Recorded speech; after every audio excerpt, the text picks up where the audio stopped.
বিসমিল্লাহির রহমানির রহিম। আমি মোহাম্মদ তাওহিদুল ইসলাম, প্রভাষক পৌরনীতি সুশাসন, আমিরউদ্দিন কলেজ। সুপ্রিয় শিক্ষার্থীবৃন্দ, তোমরা সকলেই কেমন আছো? আশা করতেছি সকলেই ভালো আছো। তো আমি আজকে তোমাদেরকে পৌরনীতি দ্বিতীয় পত্রের চতুর্থ অধ্যায় সম্পর্কে আলোচনা করব। আমার আজকের অধ্যায়ের নাম হচ্ছে বাংলাদেশের সংবিধান। আমি বাংলাদেশের সংবিধানের প্রণয়নের যে ইতিহাস এবং বাংলাদেশের যে অস্থায়ী সংবিধান আদেশ জারি করা হয় সেটা সম্পর্কে এবং এই অস্থায়ী সংবিধানের কিছু বৈশিষ্ট্য সম্পর্কে আমি আজকে আলোচনা করব। আশা করতেছি সকলে আমার ক্লাস মনোযোগ সহকারে শুনবে এবং পরবর্তীতে বাসায় অনুশীলন করার চেষ্টা করবে। তো আমি প্রথমেই বাংলাদেশের সংবিধান প্রণয়নের যে ইতিহাস এটা সম্পর্কে কিছু আমি ধারণা দেব তোমাদেরকে। বাংলাদেশের সংবিধান প্রণয়নের দীর্ঘ ইতিহাস রয়েছে। দীর্ঘ 23 বৎসরের সংগ্রাম ও 9 মাস সশস্ত্র মুক্তিযুদ্ধের মাধ্যমে 1971 সালের 16 ডিসেম্বর বাংলাদেশ নামক নতুন রাষ্ট্রটি চূড়ান্ত বিজয় লাভ করে। রমনার রেসকোর্স ময়দানে মিত্রবাহিনীর কাছে পাকিস্তান সেনাবাহিনীর আত্মসমর্পণের মাধ্যমে বাংলাদেশ স্বাধীন রাষ্ট্র হিসেবে প্রতিষ্ঠিত হয়। এরপর 22 ডিসেম্বর মুজিবনগর সরকার দেশে প্রত্যাবর্তন করে এবং শাসন ক্ষমতায় অধিষ্ঠিত হয়। কিন্তু বাঙালির অবিসংবাদিত নেতা, স্বাধীনতার প্রাণপুরুষ বঙ্গবন্ধু শেখ মুজিবুর রহমান তখনও পাকিস্তানের কারাগারে বন্দী। 1972 সালের 8 জানুয়ারি তাকে মুক্তি দেওয়া হলে 10 জানুয়ারি তিনি ঢাকায় ফিরে আসেন এবং কাল বিলম্ব না করে 11 জানুয়ারি রাষ্ট্রপ্রধান হিসেবে দায়িত্বভার গ্রহণ করে অস্থায়ী সংবিধান আদেশ জারি করেন। তখন থেকেই বাংলাদেশের সাংবিধানিক যে যাত্রা এটা শুরু হয়। আমি এখানে বাংলাদেশ সংবিধানের প্রণয়নের ছোট একটা ইতিহাস বা প্রেক্ষাপট তুলে ধরলাম। এখানে কিছু সন আছে, তোমরা সবসময় মনে রাখবে। আমি যখন দ্বিতীয় পত্রটা পড়াবো এখানে কিন্তু অনেক উল্লেখযোগ্য ঘটনা কত সালে হয়েছে, কত সালে ঘটেছে, এই সালগুলি কিন্তু খুব ইম্পর্টেন্ট। কারণ এই সালগুলো যথোপযুক্তভাবে তোমরা যদি পরীক্ষার খাতায় লিখতে পারো সঠিকভাবে, তাহলে কিন্তু অবশ্যই ভালো মার্কস পাওয়ার সম্ভাবনা আছে। কারণ হচ্ছে তথ্য নির্ভর যে আসলে ইতিহাস বা তথ্য নির্ভর যে লেখনী, এটার মাধ্যমে মূলত ভালো রেজাল্ট করা সম্ভব। বেশি লেখার দরকার নেই যে পাতা ভরে লিখতে হবে, এরকম না। আমার প্রশ্নে আসলে এক্স্যাক্টলি কী চেয়েছে এটা আসলে ধরার পরে যে এইটা চেয়েছে বা এইটা সম্পর্কে আলোচনা করতে বলছে, সো ওইটাই সংক্ষিপ্ত আকারে হলেও যদি মেইন কথাগুলো, প্রধান কথাগুলো বা আসল কথাগুলো বা বইয়ে আসলে যেভাবে বলেছে এইভাবে যদি তোমরা খাতায় উঠিয়ে দিতে পারো, অবশ্যই ভালো নাম্বার পাবে। সো তোমরা এগুলা বারবার রিভিশন দিবে এবং খাতায় নোট ডাউন করার চেষ্টা করবে। এখন আমি বাংলাদেশ অস্থায়ী সংবিধান আদেশ 11 জানুয়ারি 1972 সালে যেটা হয়েছিল সেটা সম্পর্কে কিছু আলোচনা করব। 1972 সালের 11 জানুয়ারি স্বাধীন বাংলাদেশের রাষ্ট্রপতি হিসেবে বঙ্গবন্ধু শেখ মুজিবুর রহমান অস্থায়ী সংবিধান আদেশ জারি করেন। তো এখানে আদেশ জারি করেন, যেটা এখানে নিচে উল্লেখ করতেছি আমি। এখানে নিচে কিছু আদেশ যেগুলো জারি করেন সেগুলো আসলে কি ছিল সেই আদেশগুলো। যেহেতু এখানে বলা হয়েছিল যেহেতু 1971 সালে 10 এপ্রিলের স্বাধীনতা ঘোষণাপত্র আদেশের মাধ্যমে গণপ্রজাতন্ত্রী বাংলাদেশের শাসন পরিচালনার জন্য অস্থায়ী বিধান প্রণয়ন করা হয়েছিল এবং যেহেতু উক্ত ঘোষণাপত্রে রাষ্ট্রপ্রধানের সকল নির্বাহী ও আইন প্রণয়নগত ক্ষমতা এবং একজন প্রধানমন্ত্রী নিযুক্ত করার ক্ষমতা প্রদান করা হয়েছিল এবং যেহেতু উক্ত ঘোষণাপত্রে বর্ণিত অন্যায় ও বিশ্বাসঘাতকতামূলক যুদ্ধের অবসান বর্তমানে ঘটেছে এবং যেহেতু বাংলাদেশের জনগণের ঘোষিত আকাঙ্ক্ষা এই যে বাংলাদেশে সংসদীয় গণতন্ত্র কার্যকরী করা হবে এবং যেহেতু উক্ত লক্ষ্য অনুযায়ী এই ক্ষেত্রে অবিলম্বে কতগুলো বিধান প্রণয়ন করা প্রয়োজন, সেহেতু এই ক্ষণে রাষ্ট্রপতি অনুগ্রহপূর্বক 1971 সালের 10 এপ্রিলে স্বাধীনতা ঘোষণাপত্র আদেশ এবং এতদ উদ্দেশ্যে তাকে প্রদত্ত সকল ক্ষমতা অনুসারে নিম্নোক্ত আদেশ প্রণয়ন ও জারি করেছেন। আসলে সকল প্রকার রিকোয়ারমেন্টসের আলোকে তারপরে আসলে কি আদেশ জারি করা হইলো, কি আদেশ প্রণয়ন করা হলো এই অস্থায়ী সংবিধানের মধ্যে, এখন আমরা সেগুলো সম্পর্কে জানব।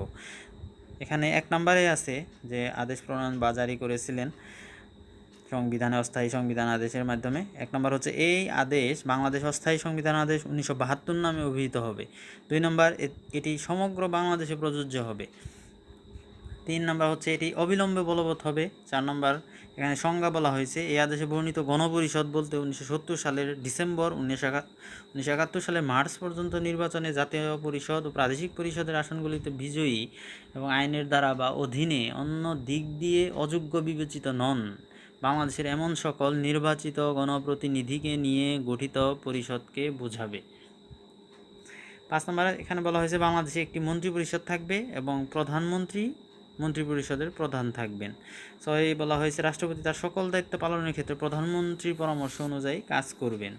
7 বলা হয়েছে রাষ্ট্রপতি গণপরিষদে এমন একজন সদস্যকে প্রধানমন্ত্রী নিযুক্ত করবেন যিনি গণপরিষদের সংখ্যাগরিষ্ঠ সদস্যদের আস্থা ভোগ করেন। অন্য সকল মন্ত্রী প্রতিমন্ত্রী প্রধানমন্ত্রীর পরামর্শক্রমে রাষ্ট্রপতি কর্তৃক নিযুক্ত হবেন।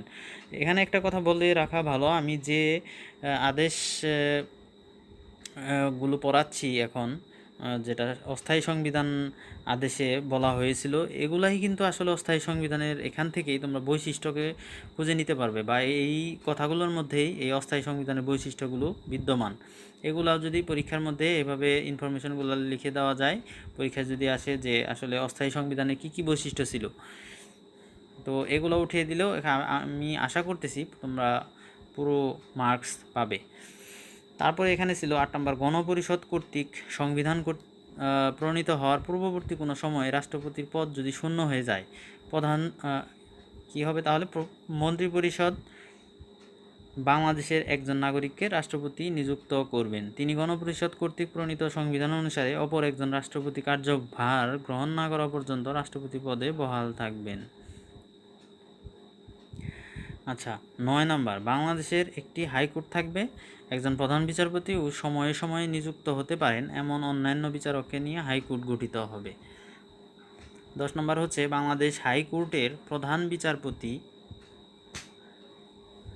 রাষ্ট্রপতির শপথ পাঠ পরিচালনা করবেন এবং রাষ্ট্রপতি প্রধানমন্ত্রী অন্য মন্ত্রী প্রতিমন্ত্রী উপমন্ত্রীগণের শপথ পাঠ পরিচালনা করবেন। শপথ বাক্যের যে ফর্ম আছে, ফর্ম মন্ত্রী পরিষদ কর্তৃক নির্ধারিত হবে। এখানে সিগনেচারও আছে বা লেখা আছে যে ঢাকা 11 জানুয়ারি 1972 শেখ মুজিবুর রহমান রাষ্ট্রপতি গণপ্রজাতন্ত্রী বাংলাদেশ। তার মানে উনি, এই যে আমি 10টা আদেশের কথা বললাম অস্থায়ী সংবিধান আদেশ, ওনার নেতৃত্বেই রাষ্ট্রপতি হিসেবে ওনার নেতৃত্বে এই আদেশগুলা জারি করা হয়েছিল। তো এই 10টি আদেশ যদি আমরা বিশ্লেষণ করি, এখানে কিছু বৈশিষ্ট্য আমরা দেখতে পাই। অস্থায়ী সংবিধানের যে বৈশিষ্ট্য, 1972 সালে 11 জানুয়ারি বঙ্গবন্ধু শেখ মুজিবুর রহমান বাংলাদেশের যে অস্থায়ী সংবিধান জারি করেন, এই অস্থায়ী সংবিধানের বৈশিষ্ট্য যদি আমরা বিশ্লেষণ করি, আমরা কিছু বৈশিষ্ট্য পাই। সেগুলো হচ্ছে 1 নম্বর হচ্ছে গণপরিষদের যে গঠন, এই গঠন সম্পর্কে অস্থায়ী সংবিধান আদেশেই বলা ছিল। গণপরিষদের যে গঠন সম্পর্কে অস্থায়ী সংবিধান আদেশে বলা হয়েছিল যে 1970 সালের 7 ডিসেম্বর থেকে শুরু করে 1971 সালের জানুয়ারি মাস পর্যন্ত বাংলাদেশ হতে জাতীয় ও প্রাদেশিক পরিষদে নির্বাচিত সদস্যদের দ্বারা যারা অযোগ্য ঘোষিত সদস্য আছেন তারা ব্যতীত বাংলাদেশের গণপরিষদ গঠিত হবে। বাংলাদেশের জন্য একটা উত্তম সংবিধান প্রণয়ন করাই হবে এই পরিষদের প্রধান কাজ। তার মানে হচ্ছে গণপরিষদ গঠনের কথা বলা হয়েছে। যারা অযোগ্য আছে, অযোগ্য ঘোষিত যেসব সদস্য, তাদেরকে বাদ দিয়ে আর বাকি যারা আছে তাদেরকে নিয়ে গণপরিষদ গঠনের কথা বলা হয়েছে। 2 নম্বর হচ্ছে নামমাত্র রাষ্ট্রপ্রধান। আসলে এই সংবিধান অনুসারে একজন নামমাত্র রাষ্ট্রপ্রধান থাকবেন। তিনি প্রধানমন্ত্রীর পরামর্শ অনুযায়ী তার সব দায়িত্ব পালন করবেন। গণপরিষদের সংখ্যাগরিষ্ঠ সদস্যের আস্থাভাজন ব্যক্তিকে রাষ্ট্রপতি প্রধানমন্ত্রী হিসেবে নিয়োগ করবেন এবং তার পরামর্শক্রমে মন্ত্রিসভার অন্যান্য মন্ত্রীদের নিয়োগ করবেন। 3 নম্বর হচ্ছে শূন্য পদে রাষ্ট্রপ্রধান নিয়োগ। গণপরিষদ কর্তৃক সংবিধান প্রণয়ন করার পূর্বে কোনো কারণে যদি রাষ্ট্রপতির পদ শূন্য হয়, তাহলে উক্ত শূন্য পদে সংবিধান অনুসারে অন্য কোনো রাষ্ট্রপতির দায়িত্বভার গ্রহণ করার পূর্ব পর্যন্ত সময়ে মন্ত্রী পরিষদ বাংলাদেশের যে কোনো একজন যোগ্য নাগরিককে রাষ্ট্রপ্রধান নিয়োগ করতে পারবেন। তো তারপরে আমরা 4 নম্বর বলতে পারি যে মন্ত্রিপরিষদ শাসিত যে সরকার ব্যবস্থা, আসলে অস্থায়ী সংবিধান আদেশে যেটা জারি করা হয়েছিল, এটা যদি আমরা বিশ্লেষণ করি, আমরা এখানে দেখতে পাই যে এখানে মন্ত্রিপরিষদ শাসিত সরকার ব্যবস্থা প্রবর্তনের বিষয়ের কথা উল্লেখ করা হয়েছিল। এই ব্যবস্থায় রাষ্ট্রপতি হবেন একজন নামমাত্র রাষ্ট্রপ্রধান এবং মন্ত্রিপরিষদ প্রকৃত শাসন ক্ষমতার অধিকারী হবে। হ্যাঁ, তারপর 5 নম্বরে আছে হাইকোর্ট ব্যবস্থা। একজন প্রধান